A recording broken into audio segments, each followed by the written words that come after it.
This is a question from a Facebook group. So, ang tanong niya, kung kukuha ka ba ng bahay through Pag-ibig or bank financing, ano yung mas okay to pay it in shorter term or longer term? For my personal opinion, kasi ito yung pinili ko, yung kumuha ko ng bahay, I decided to pay it in the maximum term na 30 years.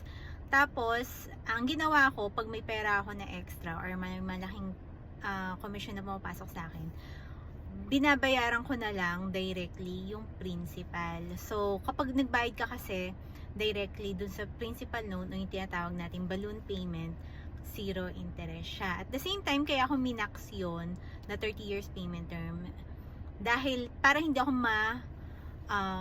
ma-stress or hindi ako masyadong ma-push na bayaran siya ng malaki monthly. So, na-manage ko yung aking finances for other expenses. So, yun lang. How about you?